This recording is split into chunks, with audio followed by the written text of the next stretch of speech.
This set of lectures is on constrained optimization. We're going to discuss several different topics. The first one being constrained optimization problems themselves. What is a constrained optimization problem? What's the difference between linear and nonlinear forms or types? Next, we're going to discuss the method of Lagrange multipliers. And this method can be used to transform constrained optimization problems into an unconstrained form. Third, we're going to discuss duality for optimization, and this allows us to find a lower bound of an optimal solution to a primal problem. Let's say we can't solve the primal problem using something like the method of Lagrange multipliers. We can use duality to provide a range or a lower bound on the optimal values that we can expect.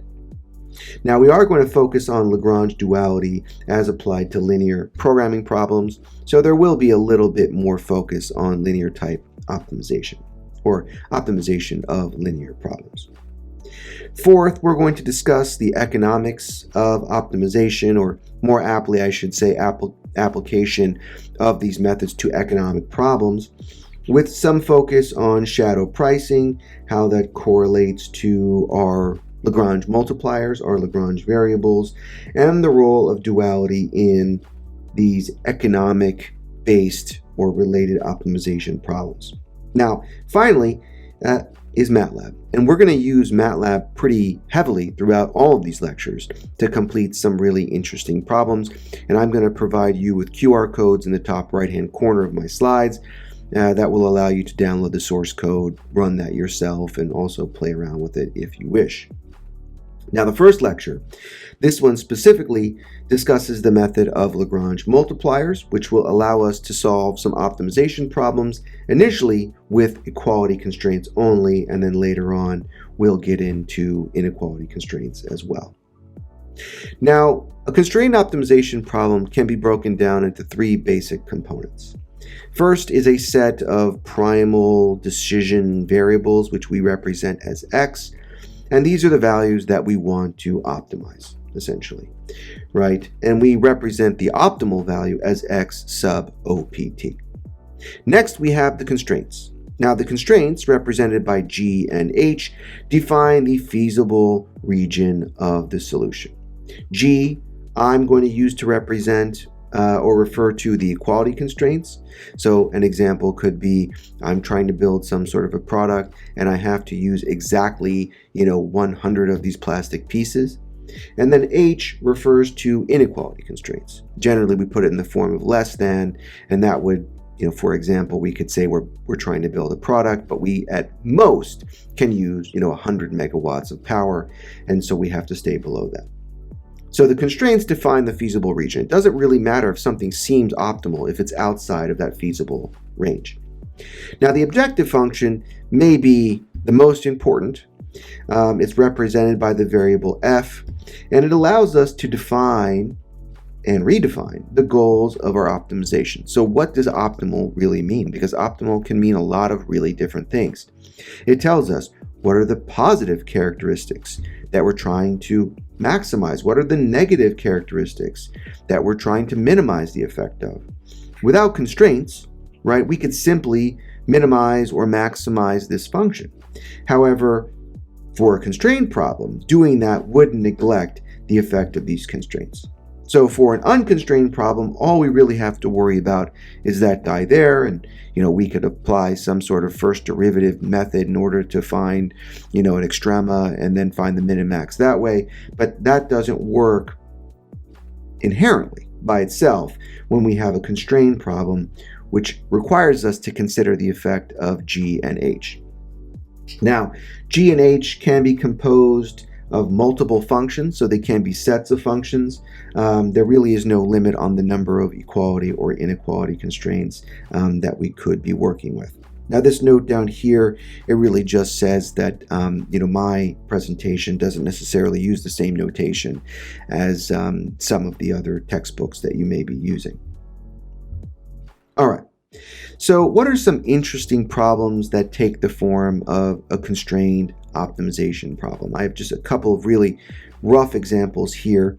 One related to economics. Let's say we're trying to maximize the profit a factory generates, but we have constraints on how much material we can use, how much energy we can use, and how much manpower is available. And we're actually going to complete a problem exactly or very close to this in one of the later lectures. We'll be using MATLAB again. Now, an engineering problem, let's say we're trying to estimate or predict, some signal. So we want to minimize the error, but we have constraints on the frequency at which we can sample some of the inputs. A logistical problem, an example could be, let's say we're trying to maximize the number of units delivered, but we have constraints on the number of trucks available, as well as, let's say a labor union tells us we have a minimum number of trucks that we need to use. So there could be both a max and a min on a certain characteristic of our system. And these methods, as we'll see, are going to be very useful, or these types of problems are going to be very useful in engineering, science, and including more economic relevant fields. So we already talked about this, but let's quickly review. Now, an optimization problem without constraints is a lot simpler, right? We generally will still have some sort of objective function that we're going to try to minimize or maximize. But if we don't have constraints, we can often just use, some sort of first order derivative and some sort of a search algorithm if it's nonlinear in order to find the extrema, and then we can assume that that's the minimum or the maximum. But the optimization problem with constraints is different, right? We cannot simply differentiate f of x. We cannot simply take that first derivative because the result may not fall within the feasible range. Let's say we have a function that looks like this. Okay. Now, if it's unconstrained, it's pretty easy to tell that the optimal solution is right there. But we could have a situation where the system constraints, and I'm actually going to scoot this over just a little bit. So let's pretend that the dotted line is right here. So the system constraints could say that it's only viable to find a solution in this region, and as such, this would be our minimal solution. So this would be the minimal solution to this hypothetical unconstrained optimization problem, but this would be the solution to the constrained optimization problem. So they are not equivalent. And the most important thing, right, is we need to incorporate these constraints. So the next question we ask is, well, we know how to solve, more or less, an unconstrained optimization problem. We're not so sure, at least not yet, how to solve a constrained optimization problem. Can we take the constrained optimization problem and convert it to an unconstrained form? And yes, the answer is yes. We're going to use the method of Lagrange multipliers, which sometimes we refer to as MLM. Okay, so what is the method of Lagrange multipliers? It's an optimization technique used to find the maximum or a minimum of an objective function f subject to one or more constraints. Now, initially, we're going to focus on equality type constraints, and that's generally how the method is first presented or first derived.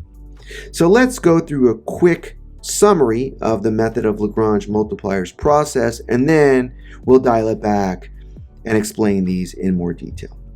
So the first step is going to be to define the primal objective function and constraints. Now, you may be asking why I keep saying primal.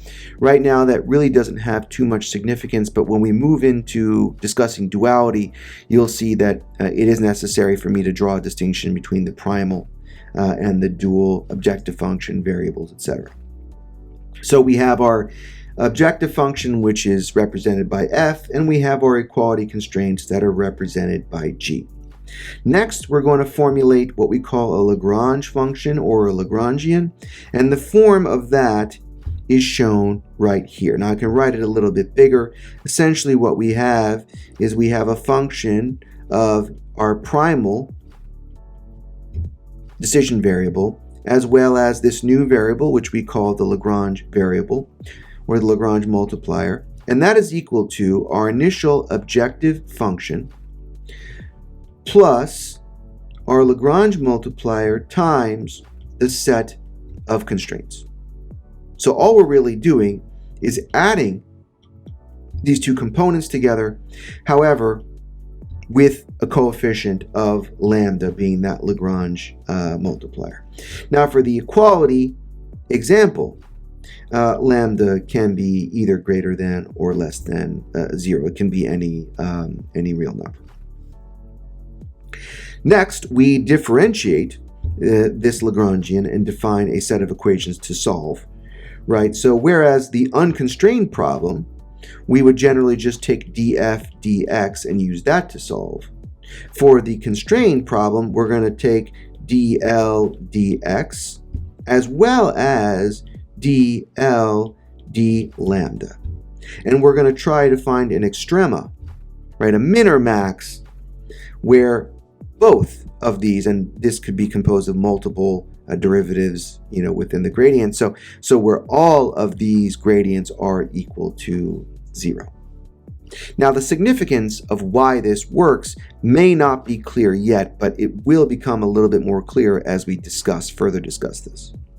And then fourth, we need to solve the equations above using some linear algebra or nonlinear analysis. So what we end up with is, we want all of these equations right here to be equal to 0, and so the form of those equations is going to dictate exactly how we're going to solve that, obviously. Okay, so let's go through an example in a little bit more detail. The first two steps I don't really think we need to review too much. We know how to formulate a constrained optimization problem. We know the main components are the primal decision variables, the objective function, as well as the equality constraints. We don't have any inequality constraints at the moment. And so you can see right here, this is our constrained optimization problem. Now, I said before we can do maximization or minimization. For this set of slides, let's assume minimization. Okay, but you can convert any of the minimization problems to a maximization problem by simply multiplying by -1, multiplying the objective function by -1. So this is step 1, and then step 2 is to formulate our Lagrange function or Lagrangian in terms of the primal variables, the Lagrange multipliers or Lagrange variables, as well as the objective function and the constraints. So pretty much what I had written previously, we have f of x plus lambda times g of x, and this transpose right here is simply just needed because we're assuming that lambda is composed of multiple lambda values, and since we're assuming it's a column, in order to be multiplied by this also being a column, we need to transpose it. So really just needed to make the math work. Now, one thing you're going to note here is my use of sub and superscripts, which may not be what you're used to. For the time being, an array, a rank 1 array, let's say something like x, I am going to use the subscript and the superscript indices interchangeably. They do have a meaning, but for the time it has to do with whether they're row-oriented or column-oriented, but we're not always consistent with that. So for now, let's just assume that if something is rank 1, meaning that it's either a row-type array or a column-oriented array, that if you see these brackets as a subscript or a superscript, it's just telling you what element of array you are concerned with. Okay, so we have our Lagrange function. Next, we want to, and now we're moving on to step 3, we need to differentiate the Lagrange function and define a set of equations to solve. So let's do this. So the first thing we're doing is we're taking the derivative with respect to x. So we have our Lagrange function. It's the sum of two terms, so we can differentiate them independently. And so what we end up with is df dx lambda t dg dx. Okay, lambda is not dependent on x, so it's simply can be considered a constant, so we don't have to worry about it. And so we end up with this being the first equation or set of equations that we're going to need to solve. Then we differentiate with respect to lambda, and this one is a little bit more tricky because lambda is obviously a function of lambda, and so we need to expand this term. But let's start off with the first term. So, and let me rewrite up here what our Lagrange function looks like.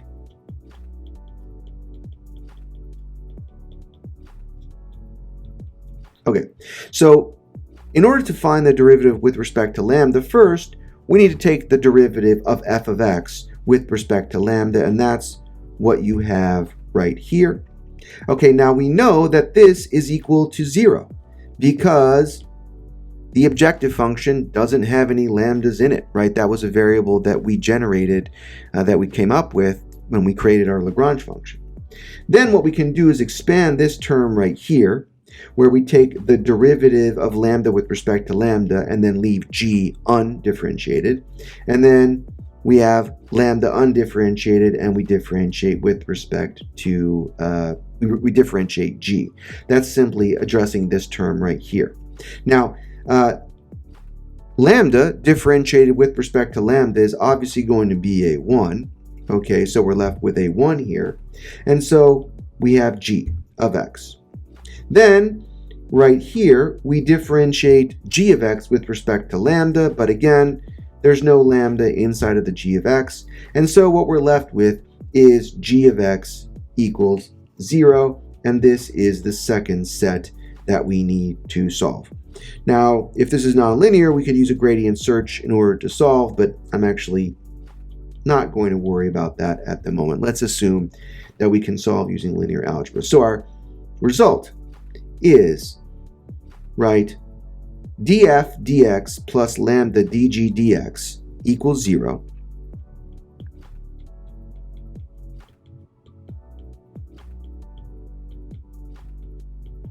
Okay, and then we have essentially just g of x equals 0. That's what these two boil down to. Right, this one right here and this one right here. Okay, and really past that point, all we need to do is to solve.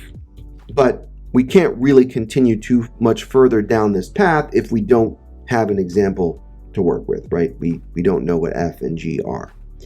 So in order to really go any further, we do need some sort of an example. So let's introduce two examples. So here we have two different examples, 1 and 2. Both have linear and nonlinear components, which again makes them nonlinear. And all relevant gradients, however, we'll see are linear in form.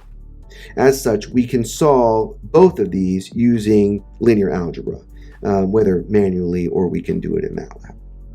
And after MATLAB, we are going to take a little interesting detour and solve this as if they were nonlinear using a gradient search, and we can actually see how the optimization reaches its final value, how it settles to the final optimal value, how it converges.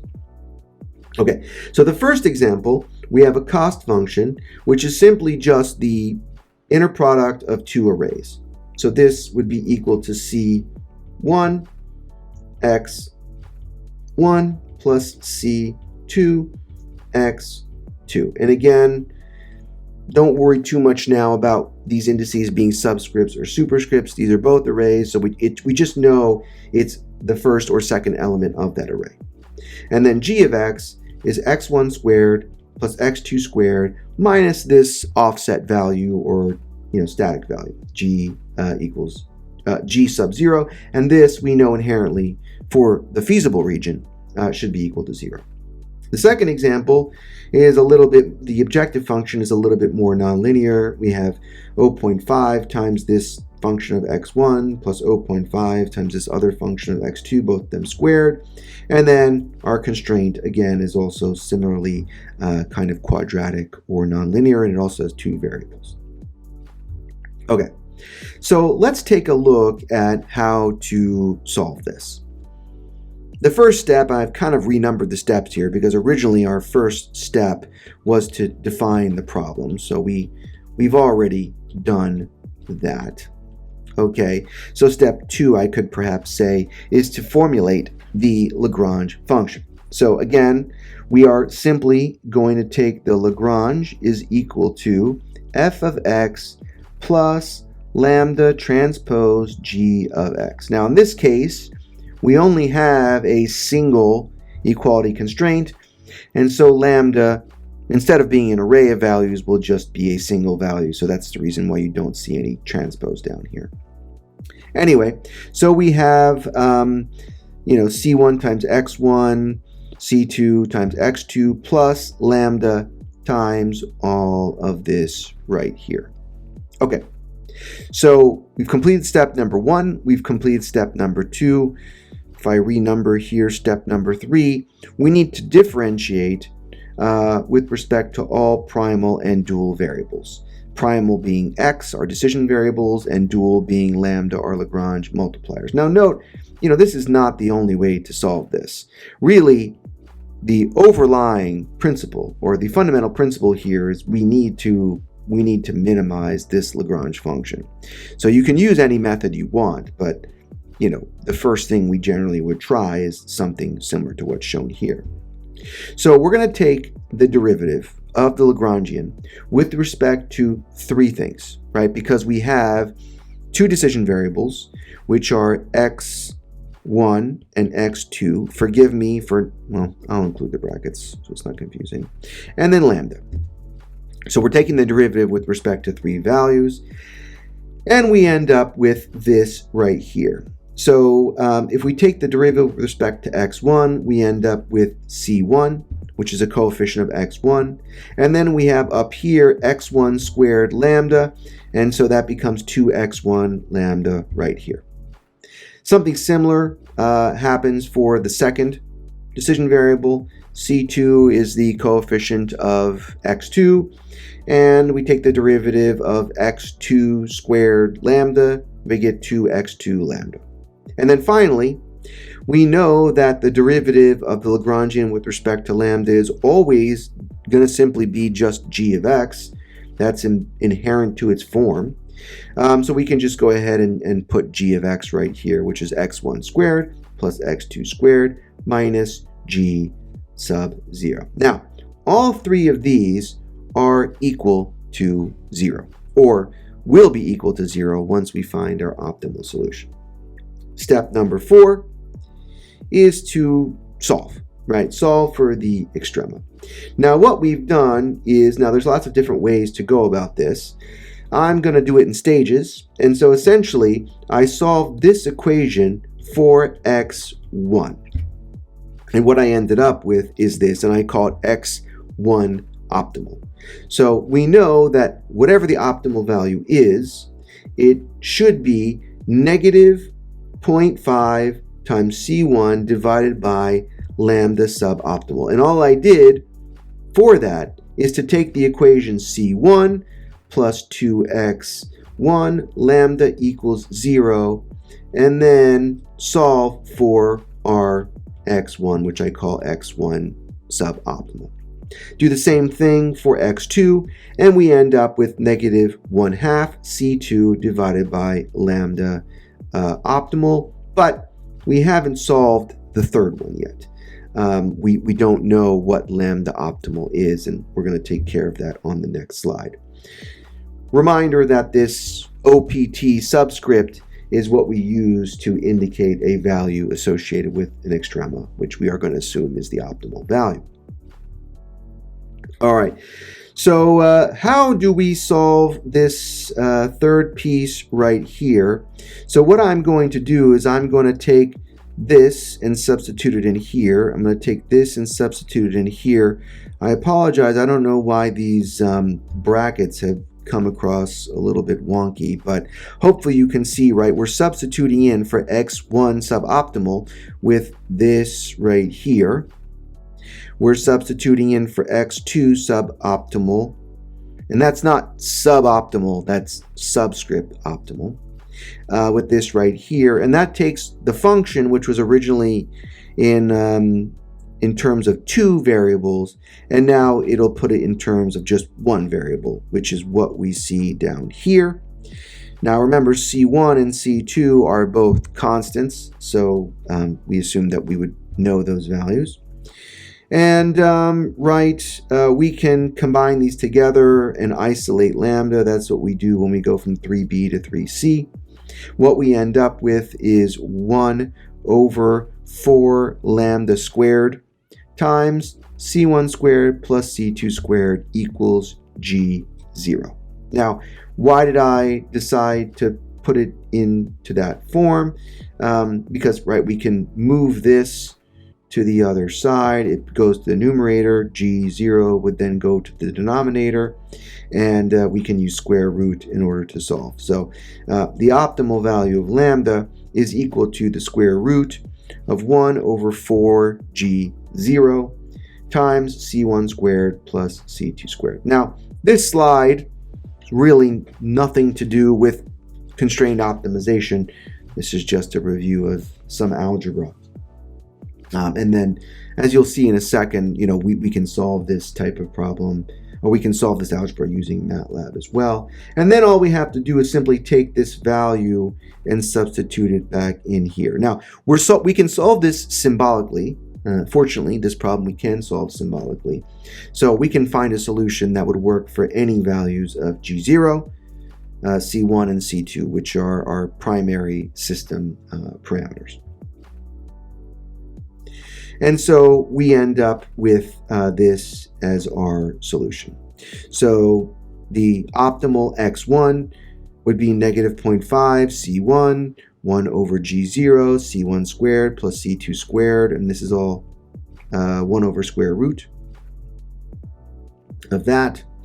Actually, is it 1 over square root or is it just square root? Yeah, 1 over square root. So this is actually, I don't know what's going on with this. This is negative 1/2 right here. I'm not sure why PowerPoint seems to not be showing those very well. Yeah, because this lambda optimal is in the denominator. It's kind of weird. All right, and then we have lambda optimal we've already defined this, so we don't have to say it again. And this is a solution that I have verified via MATLAB, and we'll see that in a second. And then if we wanted to find out what the optimal output of the objective function is, we could simply substitute these values into f of x, and we end up with this function right here, which again, I have verified using MATLAB. So this is a really good symbolic example where we went through all the math by hand, step by step, starting off with a constrained optimization problem defined in terms of some objective function, as well as some set of equality constraints. And what we did was determine what the optimal values of x1 and x2 were, as well as lambda, although that doesn't really have much of a practical use for us for this problem, as well as we determined what the minimum feasible output of the objective function would be. Okay, and so here we have the MATLAB code. Up here in the top right-hand corner, you can see there's the QR code in order to download. I'll also try to include the link in the video description in case this QR code doesn't come through. But if I forget, you can always make a comment and ask me to do so. So now let's switch over to MATLAB and take a look at how this code works. So I have MATLAB loaded up. As you can see, I have the script loaded up. I did want to flash that QR code on the screen one more time if you didn't have a chance to capture it before. This QR code will allow you to download the script that we're working with right now. Okay, so let's go through this line by line. It's not too long. First thing I did was clear the memory and clear the screen. I then defined the system. So I defined 3 symbolic variables, x1, x2, and lambda. The primary decision variables as well as the dual variable or the Lagrange multiplier. I then defined the constants. So array C contains both C1 and C2, and those are both random values, just to make things interesting. And then G0, which is the offset or the constant within the constraint, is also random. Okay, then I define both the cost as well as the constraint functions, or the objective as well as the constraint functions. So function f is c1 times x1 plus c2 times x2, and then function g is x1 squared plus x2 squared minus g0. All right. Next, we need to form the Lagrangian and take the derivative of it. And so I kind of combine those two into one step here. So the derivative of the Lagrangian with respect to x1 is equal to the derivative of function f with respect to x1 plus lambda times the derivative of function g with respect to x1. So we're following the steps from the PowerPoint that we did by hand pretty closely. If you are not able to follow the process, then you will have to refer back to that part of the lecture. We're not going to be explaining why we're doing these things. We're simply just following those steps. So then take the derivative of the Lagrangian with respect to x2. Again, df dx2 plus lambda times dg dx2. And we expect to get this answer down here. The derivative of the Lagrangian with respect to lambda is simply the function g, and so we set that. All right. Next, what we do is set the gradients equal to 0. So we had 3 dl dx1, dl dx2, and then dl dl. So Lagrangian differentiated with respect to x1, differentiated with respect to x2, differentiated with respect to lambda. All 3 of those are set equal to 0. And then we're using a solver from MATLAB right here. I'm not going to explain how this works. And there's plenty of great documentation that MATLAB provides if you want to understand how to use the solver. But worst case scenario, at least I'm showing you what works, and it gives you a starting point for learning more about using MATLAB to solve these types of expressions. Okay, so I'm solving this set of equations right here as defined above, and with respect to these 3 variables. So I want actual values, numerical values for x1, x2, and lambda. And then all I did right here is take these 3 values and put them into an array, which I call array parameters. Probably not the best name. Maybe I should call it array variables, but I don't want to change it at this point. Okay. And then what I can do is, extract these solutions and test. Now, one interesting thing that we're going to see is that we're going to be yielded multiple solutions. So when I run this, we'll be able to see what's going on here. And so we have to figure out which one is the one that we're looking for. So why don't we run this, and then we can jump in and look at this code where it goes from there. So let's run this real quick. I should be able to just hit play.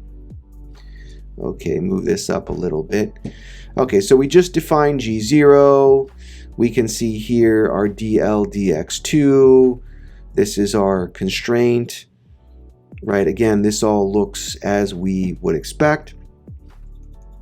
And then you can see here, the solver yields 2 values for every one of the variables. So we have 2 x1s, 2 x2s, and 2 lambdas, and you can see them down here. Now, really the only difference is that one has positive values for x1 and x2 and a negative lambda, and the other one has negative values for x1, x2, and a positive lambda.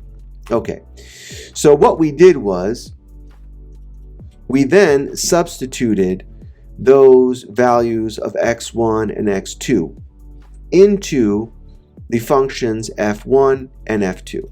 So eval f1 is our evaluation of the objective function with the first set of solutions. Eval g1 is our evaluated constraint using the first set of solutions. And then here is the second set of solutions. Now, why are we using subs?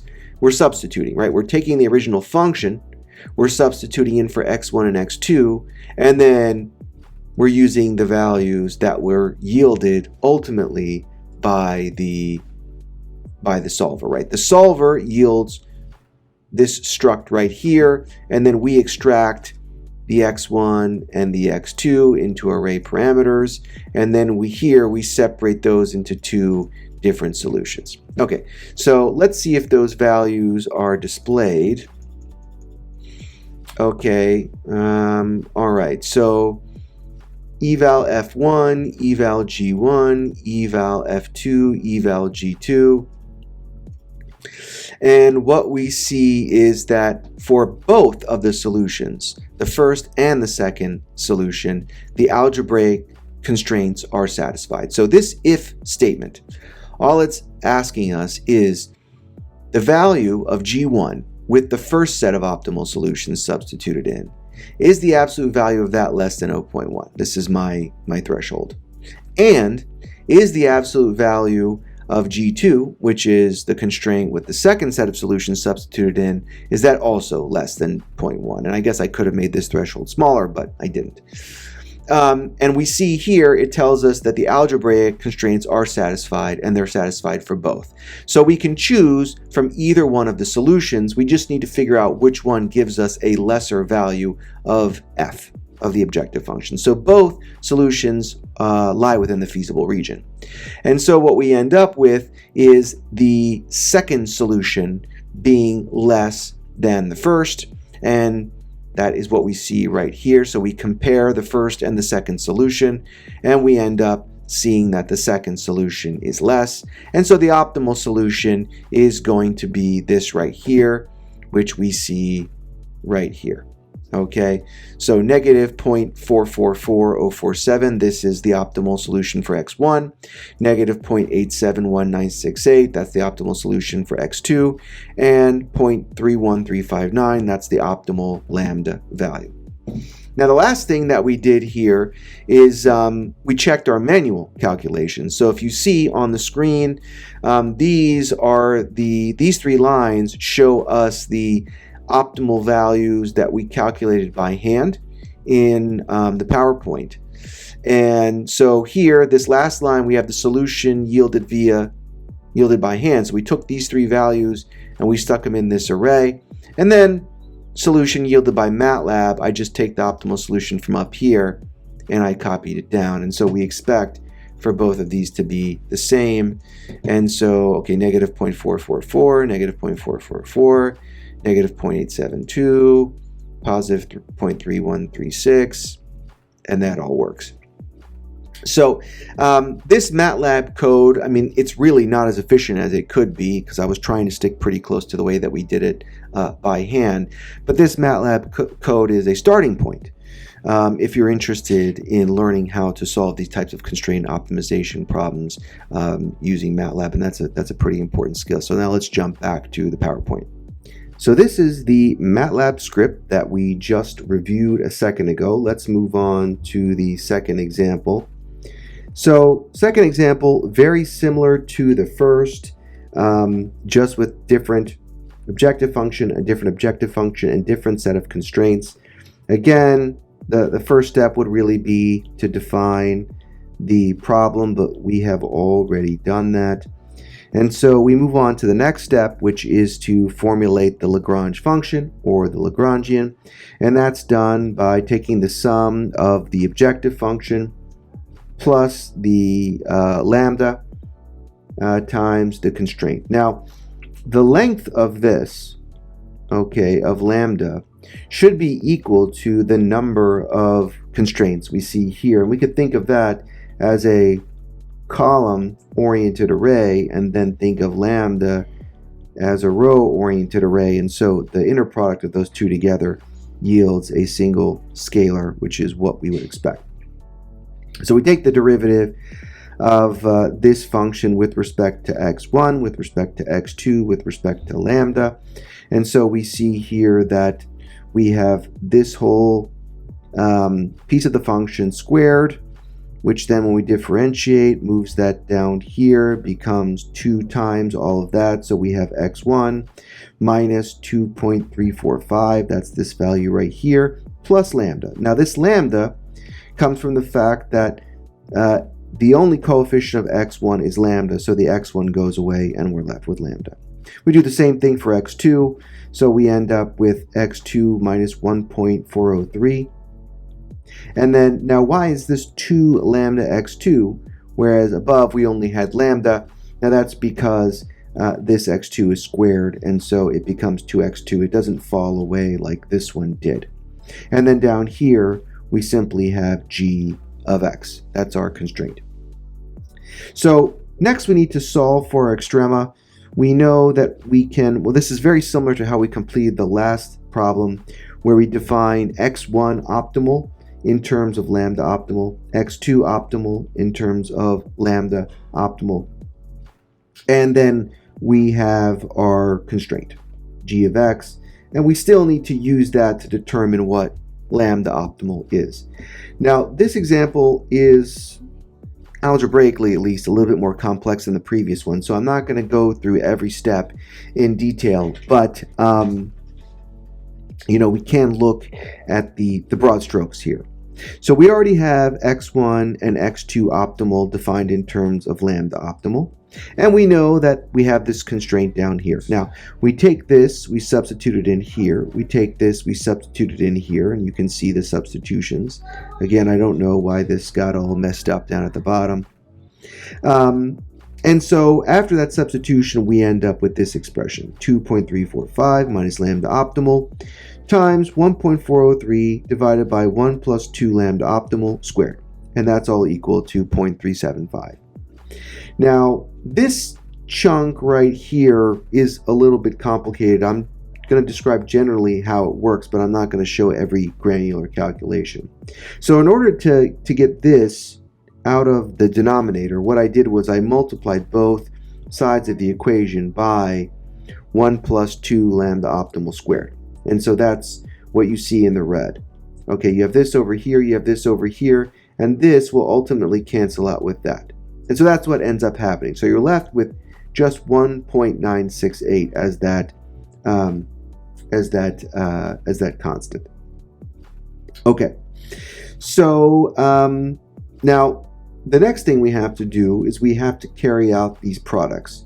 So we have this times this, which is essentially this piece times this piece. And then we have to scale this by 0.375. And so that's this chunk right here. We're essentially just carrying out the multiplication. After that, what we have to do is collect terms. What we see at the end is we'll end up with a third order polynomial in terms of lambda. So we can already see that we have a third order polynomial because this is our highest order exponent. But we need to, and that's what we do over these next two steps, is collect the terms.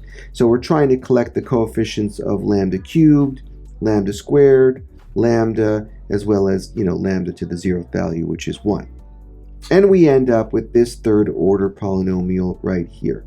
Now, you could try to find the roots of this by hand. Ultimately, that's going to be pretty difficult, and so I just opted for using MATLAB. So we used MATLAB for that function, and we came up with a lambda optimal of 2.0459. So if you want to take a closer look at this math, I encourage you to do so. All the steps are right in this area here, but it's really nothing new. It's just a test of your algebra skills. Okay, so we have our lambda optimal, which is 2.0459, and then we substitute those back into our expression for x1 and x2 optimal. And we end up with the optimal x1 and x2 values of 0.299 and 0.275 respectively. As we did with the previous example, we can plug those values into the pre-existing objective function and determine what the optimal output of that objective function is. What's the minimum output we can generate while still remaining in the feasible solution region, satisfying our equality constraint. And this solution was satisfied or verified by MATLAB. Now, I'm not, for the sake of efficiency and for the sake of time, I'm not going to load up MATLAB and go through this line by line. You know, the code is pretty similar to the first example. You can see we define 3 symbolic variables, we define our constants, we define the objective function and the constraint, we differentiate using the diff function in MATLAB, we set the gradients equal to 0, we solve using the same solve function as we did previously, and then you can see how the rest of this continues. So I'm going to refer you to this QR code here I'm going to refer to you to download this code, take a look at it, refer back to the part of the video that discusses the first example, and take care of some of that on your own. Here's the QR code again, a little bit bigger in case you weren't able to, capture it on the first go. All right, so the last piece of this lecture here is a little interesting, side dish that I added to look deeper at what's happening when we apply this method of Lagrange multipliers. So what we're going to do is, let's assume for a second that these derivatives, the derivative of the Lagrangian with respect to x, and the derivative of the Lagrangian with respect to lambda, what if they were nonlinear? And actually, for the second example, they are nonlinear, and that's the reason why we had that third order polynomial that we had to solve. But nonlinear in a more general sense. If they were nonlinear, what one option we would have is to use a gradient search in order to determine what the optimal values of x1, x2, and lambda were. Now, if you're not familiar with what a gradient search is, unfortunately, we are not going to have the time to explain that here. I'm hoping to do a video on that pretty soon, so maybe if you're watching this later, you'll have access to that, but there's plenty of other great resources out there. In short, a gradient search, and I can give this sort of like, 1 or 2D example, is essentially just looking for a local minimum by taking the tangent with respect to the function, the derivative, right, df dx, and moving in the direction that reduces its value, right? We can tell from df dx whether the slope is moving upward or downward. Well, I guess it's doing both, how it's sloped, and we can move in the direction that pushes us downward. And that's all we're really doing here. What we're saying is that, well, first off, this is an iterative process. So the graphs we're going to see in a second or so, on the x-axis will be the iteration number, and on the y-axis will be the value. So we start off with an initial guess of what x1 or x2 or lambda is, and then we jump each time we update for iteration 1, iteration 2, iteration 3, iteration 4, and so on. So in order to do that, we use this equation right here. So this is the value, it contains the values of x1, x2, and lambda for what we're calling the next iteration, it plus 1. In order to update, we take the values from the last iteration and we subtract out their gradients. Okay, now this alpha, what does this represent? This is a gain. That tells us how big these steps are. Because you can imagine taking really big steps, you can imagine taking really small steps. Really big steps will potentially help you get to a solution faster, but you could skip right past the local minimum. And smaller steps, could be more accurate, but it takes longer. So that's what this alpha value does right here. So anyway, we use this expression in order to update all three of these values with respect to their iteration number, and then hopefully this will converge to a value which should match what we got from the previous answer.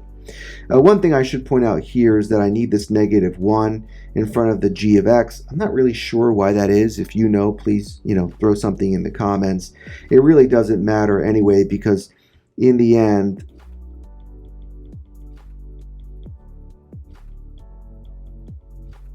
plus or minus right here doesn't really make a difference because the final value of g of x equals 0 anyway. So all this really does is just flip the sign of lambda.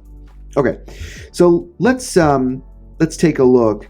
So I created this Excel spreadsheet. I didn't use MATLAB because it's a little bit easier for me to visualize what's going on.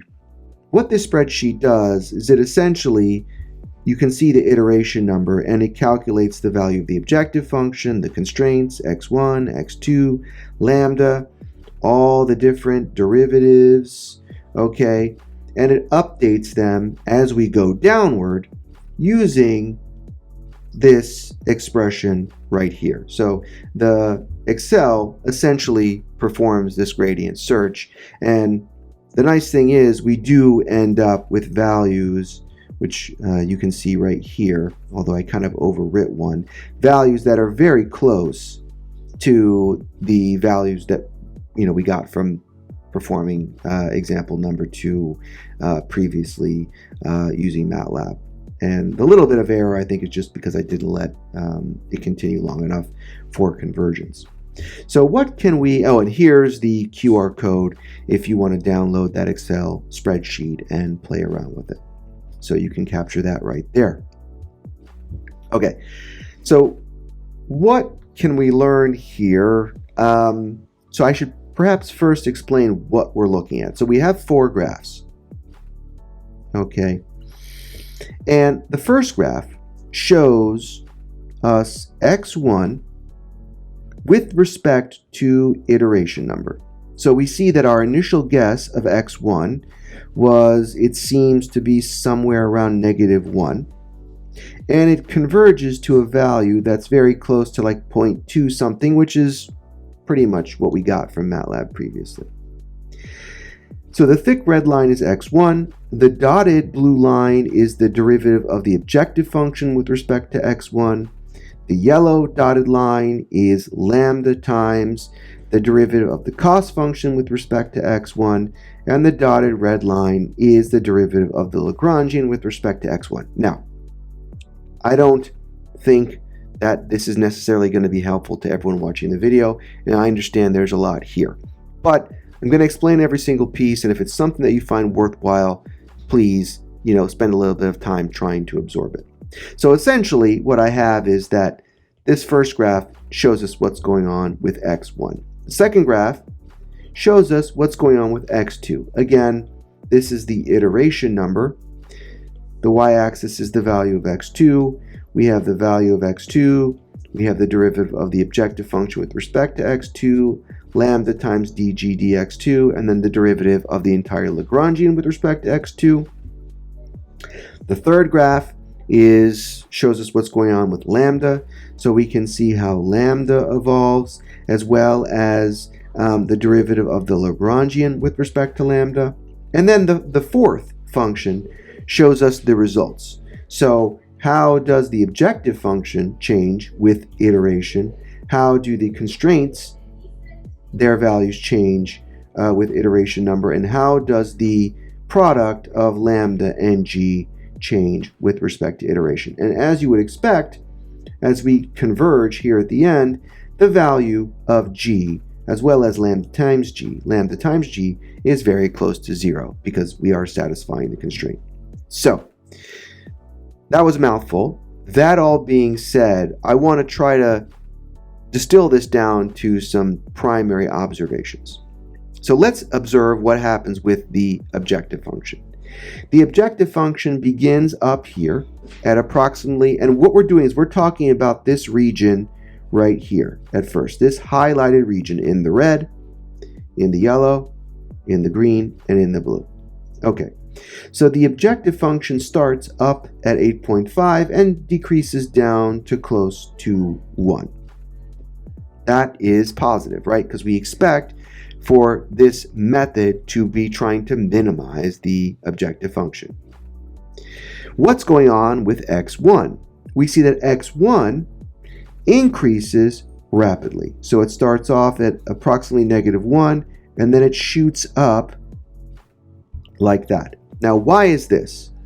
The reason is that because both the derivative of the objective function with respect to x1 and lambda times the derivative of the constraint with respect to x1, and that is the blue line as well as the yellow dotted line, they both begin negative, right? They're both below the x-axis. And what that does is that pushes x1 in the positive direction pretty rapidly. x2 increases, but less rapidly. You can see this increase here. Now, why is that?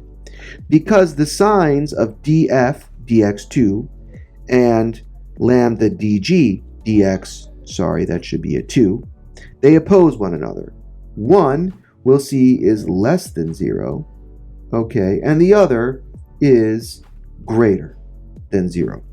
So those two derivatives are pushing x2 in different directions. One's trying to push it up, one's trying to push it down, and so the actual movement has to do with the fact that which derivative is greater than the other. Then we have lambda g, the product of the Lagrange multiplier and the constraint. And for that, we need to look at the fourth graph right here. Specifically, we're looking at the solid yellow line. So we see that this solid yellow line goes negative, but then ends positive. And this is important to prevent a negative penalty for violating gx equals 0.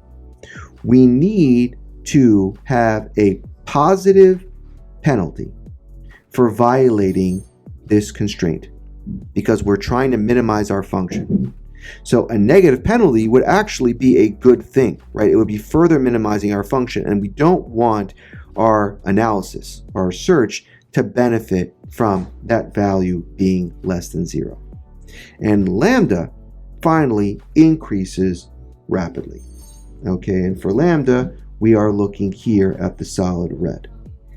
And that is because lambda changes with g, and g, as we can see right here, the dotted yellow line, is positive.